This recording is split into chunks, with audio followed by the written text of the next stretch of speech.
laba ka mid ah diyaaradaha rakaabka ee Norwegian ee laga leeyahay waddankaasi Norway ayaa lagu soo waramayaa in mar kaliya ay soo wajaheen cillado dhanka farsamada ah iyaga oo ku jira hawada. Labadan diyaaradood ayaa mid waxa ay ka soo kici tintay magaalada Helsinki ee caasimadda waddanka Finland iyadoo ku sii jeeda magaalada London, halka midda labaad ay iyaduna ka soo kici tintay magaalada Stockholm iyadoo ku sii jeeda magaalada Malaga ee waddankaasi Spain. Labada diyaaradood ayay isku mar soo wajaheen cillado farsamo taa oo keentay in ay diyaaradahaasi si degdeg ah u soo degaan. Mid ka mid ah howlwadeennada diyaaradda Norwegian oo lagu magacaabo Katharina Solli ayaa ku waramaysa in labaduba ay isku cillad soo wajaheen taa oo ay sheegtay in ay ku khasbanaadeen in ay si degdeg ah hawada uga soo laabtaan kuna soo degaan garoonka Arlanda ee magaalada Stockholm ee caasimadda waddanka Sweden. Katharina ayaa sheegtay in sababta labada diyaaradood ee Norwegian ay uga wada degeen magaalada Stockholm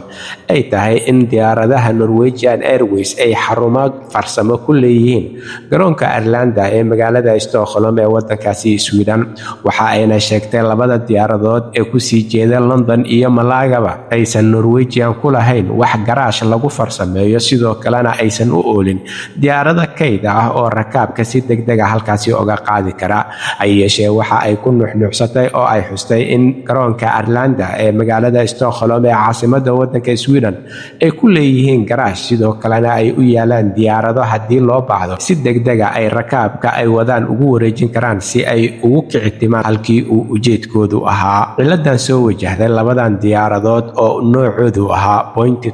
737 midda labaadna ay ahayd Boeing 737 Max ayaa lagu soo waramayaa in isku cillad ay ahaayeen, waxa ayna hadda ku wada sugan yihiin garoonka Arlanda ee magaalada Stockholm halkaasoo lagu farsameynayo laguna cillad bixinayo. Norwegian Airways ayaa ah diyaarad si aad ah uga shaqeyso gudaha wadamada Yurub iyo sidoo kale dunida, waxa ayna Katharina ku nuuxnuuxsatay maadaama diyaarado kayd ah ay u yiileen Arlanda International Airport ay u suurta gashay rakaabkii ay labada diyaaradoodba sideen in si dhaqso leh loo qaado oo loo geeyo magaalooyinkii ujeedku ahaa ee London iyo Malaga ee Spain iyo Ingiriiska. Halka warka kiisa ugu door korona idinkaga imaanayo waa Somali Voice in Norway ama codka Soomaaliyeed ee Norway, waxaana idinla socodsiinayay aniga oo ah Cabdulaahi Shiine.